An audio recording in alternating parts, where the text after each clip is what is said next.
Tuwaibah ini budaknya Abu Lahab. Sejak lama sama Abu Lahab.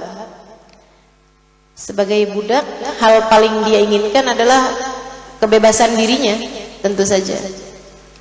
Pagi hari itu, dia ini sebagai budak gitu kan, dengar kabar Aminah melahirkan. Dia pergi ke situ. Dia pergi liatin bayinya Aminah, liatin Nabi Muhammad alaihissalam. Itu seperti yang tadi saya sampaikan. Orang kalau ngelihat Nabi itu udah pasti jatuh cinta, dan udah pasti ada keberkahan dari memandang wajah Nabi Muhammad alaihissalam. Sehingga sekalian, mudah-mudahan Allah karuniakan kepada kita dapat memandang wajah Nabi Muhammad alaihissalam, yang merupakan keberkahan, keberuntungan, kebahagiaan bagi siapapun yang melihatnya. Kalau tidak di dunia, ya sekurangnya di akhirat lah ya, kita bisa pandang wajah Nabi Muhammad alaihissalam. Man ra'a wajhaka yas'ad. Siapa yang mandang wajah Nabi Muhammad tuh pasti bakalan jadi orang beruntung. Termasuk Tuwaibah ini. Dia nengokin di situ, dia timang-timang bayi Muhammad gitu. Habis itu dia pulang ke rumah majikannya, ke rumahnya Abu Lahab. Dia cerita, "Tuan, saudaramu itu Abdullah, anaknya udah lahir. Aminah sudah melahirkan anaknya." "Oh, anaknya Abdullah udah lahir nih?" Iya Tuan, udah lahir, baru aja saya tengokin." "Laki atau perempuan?" "Laki-laki Tuan." "Ya ampun, cakep anaknya. Katanya sih dikasih nama Muhammad." "Oh, Muhammad." Abu Lahab ya ini, Abu Lahab.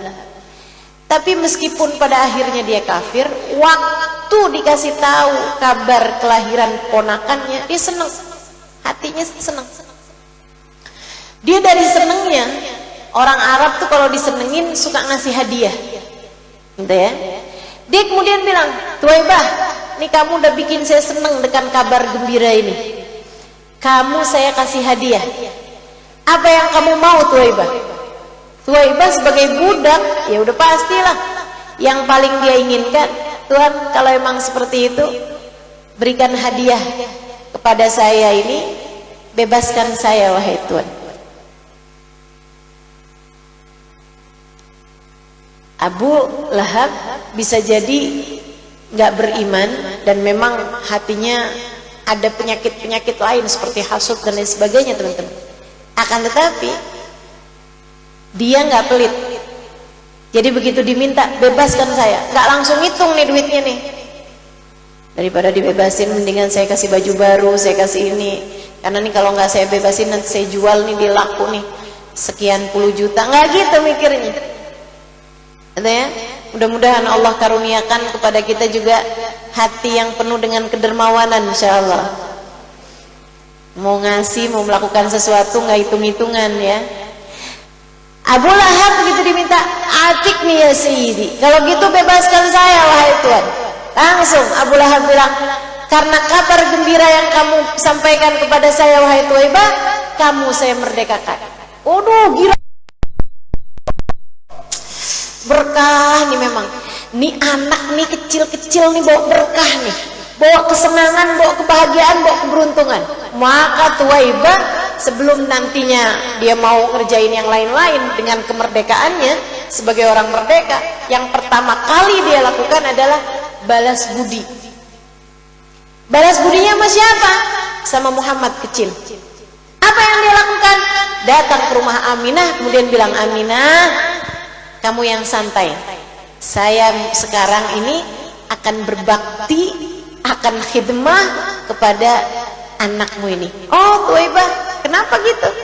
"Karena gara-gara dia nih saya dibebaskan sama Tuhan saya." "Oh, Abu Lahab bebasin kamu sekarang?" "Iya, dan sekarang saya mau ngurusin dia. Aminah, kamu tenang aja." Maksudnya yang mandiin, yang bikinin apa buat Aminahnya juga gitu ya, masak-masak, beres-beres, bersih-bersih. "Udah Aminah, kamu tenang aja, saya yang akan urusin semuanya, karena saya mau balas budi sama Muhammad kecil ini." Sallallahu alaihi wa ala alihi wa sahbihi wasallam. Beruntung teman-teman saya sekalian. Thayyibah. Dan ini nih yang disebutin sama Habib Umar juga dalam maulid ini ya, tentang Thayyibah ini dibebasin sama tuannya karena memberi kabar gembira dengan kelahirannya Nabi Muhammad SAW. Jadi sekalian saya muliakan, Abu Lahab ketika dengar kabar lahirnya Nabi Muhammad itu dia seneng banget, sampai dari senengnya dia bebasin budaknya yang membawa kabar gembira tersebut. Atas lahirnya Nabi Muhammad SAW. Habisnya itu apalagi ketika udah dewasa Nabi Muhammad jadi seorang nabi, dia orang kafir. Saudara sekalian, Abu Lahab kafir. Dan kekafirannya dinas sama Allah SWT dalam Al-Quran. Kata Allah, tabbat yada Abi Lahabin wa tab. Celakalah dua telah celaka. Magnan humalu wa makasab. Enggak manfaat hartanya, enggak manfaat anaknya. Saya serana alam Lahab bakalan masuk dalam api neraka yang berkobar-kobar. Wa imra'atuhu, barengan istrinya juga kebawa semua tuh. Hartanya nggak berkah, anaknya nggak berkah, istrinya nggak berkah, semuanya bakalan masuk neraka. Naudzubillah min dzalik. Akan tetapi saudara sekalian saya muliakan, ini diceritakan dalam Bukhari, ya, dalam kitab Al-Bukhari, kitabnya Imam Bukhari, diceritakan hadis ini teman-teman saya sekalian dari Sayyidina Abbas, paman Nabi Muhammad SAW, saudaranya Abu Lahab. Satu waktu cerita sama Nabi Muhammad SAW, ya Rasulullah, al-barihah ra'aitu akhi, tadi malam saya ngimpi saudara saya Abu Lahab. Abu Lahab udah meninggal, adiknya nih ngimpi cerita kepada Nabi Muhammad. Adiknya Sayyidina Abbas beriman kepada Nabi Muhammad SAW. Dia bilang, saya tadi malam ngimpi saudara saya Abu Lahab. Gimana ngimpinya? Saya ngimpi dia itu dalam kuburnya. Saya tanya, kaifa halaka ya Abu Lahab, bagaimana kabarmu wahai Abu Lahab? Gimana nih kabar ente dalam kuburan? Abu Lahab jawab, ana fi bisal hala ya akhi. Aduh, saya nggak enak nih dalam kuburan, nyesel saya. Kenapa nggak beriman memponakan kita tuh? Emang saya waktu hidup bawaan hasut mulu sama dia, bawaan kesel mulu sama dia gitu. Kesel. Apa yang dikeselin sama Abu Lahab? Abu Lahab tuh kesel kayaknya yang mestinya saya loh yang jadi nabi. Gitu, mestinya bukan ponakan saya lebih pintar, saya lebih kaya, dia ngerasa lebih segala-galanya gitu. Kenapa mesti Muhammad gitu yang diutus jadi nabi gitu? Meskipun dia tahu Muhammad baik, Muhammad ini, tapi bawaan hasut aja gitu. Mudah-mudahan Allah selamatkan kita dari perasaan-perasaan seperti ini ya. Mudah-mudahan nih jauh semua sifat-sifat kayak beginian nih. Kalau ada orang lain dapat kesenangan, mudah-mudahan kita bisa ikut bergembira bersama dengan senangnya. Dan kalau ada orang dapat kesusahan, mudah-mudahan hati kita nih bisa ikut susah dengan kesusahannya orang lain. Jangan orang lain dapat kesusahan kita syukurin, orang lain dapat kesenangan kita hasutin. Nah ini penyakit teman-teman saya sekalian, penyakit nih. Si Abu Lahab ini penyakitnya hasut. Jadi sekalian saya muliakan, tapi Abu Lahab terus cerita, tapi Abbas, saya ini dari sejak di kuburan, saya disiksa sama Allah SWT, tapi saya tiap hari Senin dapat keringanan siksa. Apa itu? Dari sela-sela jari saya nih keluar air. Saya isep sepanjang hari Senin. Pokoknya asal masuk dari mulai malam Senin sampai besokannya lagi sampai maghrib tuh saya dapat keringanan siksa. Saya bisa minum air dari selah-selah jari saya. Ini keringanan yang Allah SWT kasih kepada saya. Jadi saya nunggu tiap Senin saya tungguin tuh Senin kapan gitu. Kenapa kamu dapat keringanan siksa seperti ini wahai Abu Lahab? Abu Lahab bilang, karena saya waktu dengar Nabi Muhammad lahir saya senang. Padahal cuma sekali doang waktu Nabi Muhammad lahir dia senang. Jadi sekalian kata Habib Umar, lam yansa khaliquna lahu farhatuhu wa bidal hadithu atana annal adzaba mukhaffafun fi kulli itsnain li farhatihi biman wafana hadza ma'al kufri Fakaifa bi farhatin min di fuadin imtala imana. Allah Tuhan kita nggak lupa sama kesenangannya Abu Lahab ketika diberi kabar lahirnya Nabi Muhammad. Demikian yang ada dalam sebuah hadis. Annal adzaba mukhaffafun fi kulli itsnain. Setiap hari Senin azabnya Abu Lahab diringankan sama Allah Subhanahu wa taala. Karena rasa senangnya ketika dikabarin lahirnya Nabi Muhammad. Hadza ma'al kufri. Ini padahal Abu Lahab sepanjang hidupnya kafir. Fa kaifa bi farhatin min dhi fuadin imtala imana. Bagaimana jika yang senang dengan kelahirannya Nabi Muhammad itu adalah orang yang hatinya penuh dengan keimanan seperti kita. Kamu beriman kepada Nabi Muhammad bukan? Beriman, ditambah iman, ditambah senang sama kehadiran Nabi Muhammad dalam kehidupan di dunia ini, sangat berkemungkinan Allah menyelamatkanmu dunia dan akhirat, teman-teman. Sangat berkemungkinan Allah membahagiakan hidupmu, teman-teman sekalian. Hadirkan Nabi Muhammad dalam hatimu. Cintai Nabi Muhammad sebisamu mencintai seseorang. Alhamdulillah ya Allah, alhamdulillah saya jadi umatnya Nabi Muhammad. Alhamdulillah ya Allah. Gitu. Alhamdulillah, senang. Kita punya Nabi seindah Nabi Muhammad. Kita punya Nabi semulia Nabi Muhammad. Alhamdulillah. Apalagi kita punya Nabi sesayang Nabi Muhammad kepada kita umatnya.